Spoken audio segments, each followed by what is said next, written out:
he is not wrong about Travis Hunter. There is nobody like him. There is no comparison. We cannot. I have been doing this since 2003. This being the talent evaluation portion, the day-to-day on NFL Network, all of that. I don't recall another time where I'm at a combine and somebody is of Daniel Jeremiah's knowledge and belief saying that's the top wide receiver in the draft. He's also the top cornerback in the draft. That's the first time that's ever happened, to the point where we're like, okay, he should have had a zip up where it's WO whatever the number is and DB whatever the number is. Because if he was working out there, he would have worked out with the receiver group, and he would have worked out with the defensive back group. He would have had a multiple, he would have had a residency in Indianapolis for the week. He's that good. And Deion's not wrong when he's like, you've got to play him both sides of the football, because if you are a coach and you're struggling for points and you've got your best wide receiver standing next to you because he's just a defender, or you need a stop and you've got your best wide receiver next to you because he's just a receiver, then you're the fool.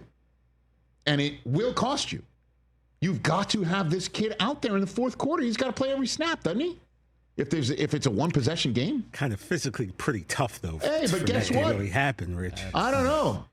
Jason, kids can rebound pretty fast. How old is he? 22? Yeah. Give me a break. Jason Kabinda, he was a guest last week with Andrew, and he made some valid points about just how playbooks so much different at the next level. The physicality is so much different, and and he's not saying he can't do it, but just to play every down. Well, I'm not saying he's playing all four quarters that way, but in the fourth quarter, playoff game, it's not like, hey, we'll get you in the cold tub tomorrow, kid. Stay on the field. Yeah, get out there. Get out of here. Stay on the field. And so normally that would be the first overall pick in a draft, unless you're a quarterback needy team.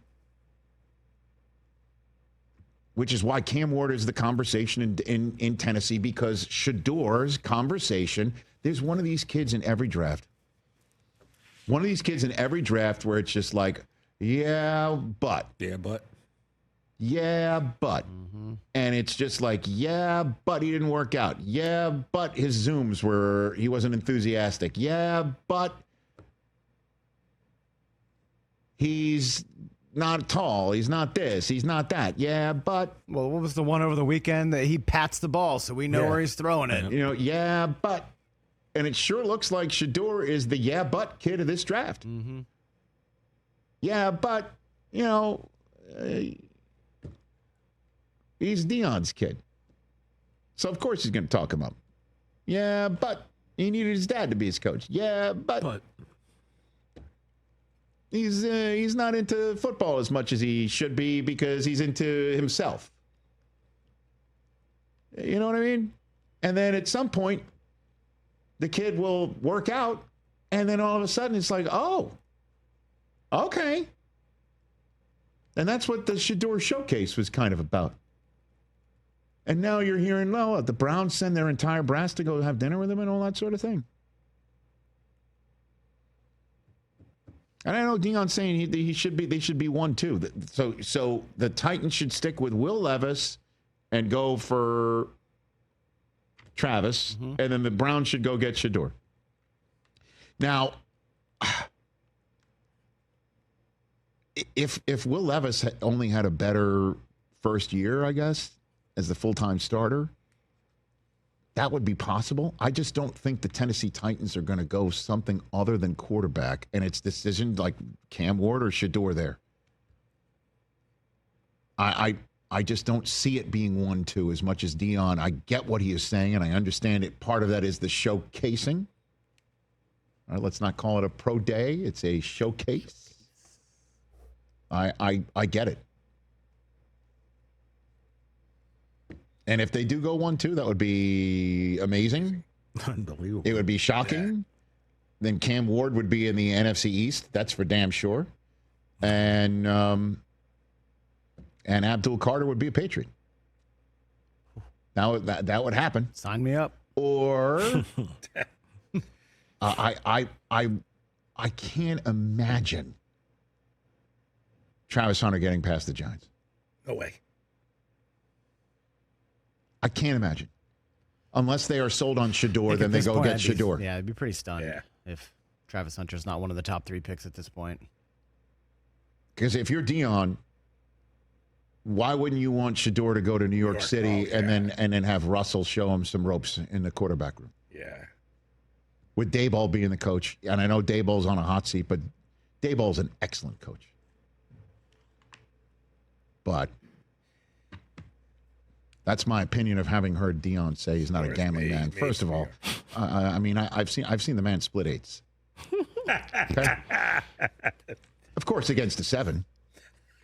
He's no dummy. And if you want the odds, Rich, Cam Ward is minus 20,000 to be the first overall pick. I get it. I understand. Travis Hunter minus 250 to go number 2, and Abdul Carter minus 180 to go number 3. Wow. So Travis Hunter is currently the odds-on favorite to go second overall to the Browns. Yeah. Where's Shedeur's odds? What is Shedeur to go number 2 is 15 to 1. Ooh. And Abdul Carter's plus 170. So right now, this is just nonsense. I mean, It's total nonsense. It's total nonsense. Nobody knows what's in the Cleveland Browns' mind in their draft room. who's making those? They have no idea. We have the Browns technically employee here last week, and he couldn't tell us anything. Why would anybody bet on what the Cleveland Browns are thinking when they once upon a time drafted a quarterback because apparently a person on the street told them to?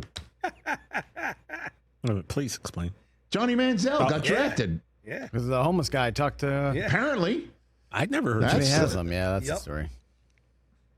Odds Of course, on. I'm not saying that's in concrete, but all right, let's. Odds of the team to draft Shedeur is the Saints at the favorite plus 270. That he'll still be there at 9. Or they move up. Just they're the team to take All him. right. Yeah. Guys, knowing that Tom Brady and Shedeur have this relationship, do we really think he gets past the Raiders? Great question. Catch the Rich Eisen Show live weekdays from 12 to 3 p.m. Eastern on Roku Sports Channel in the U.S.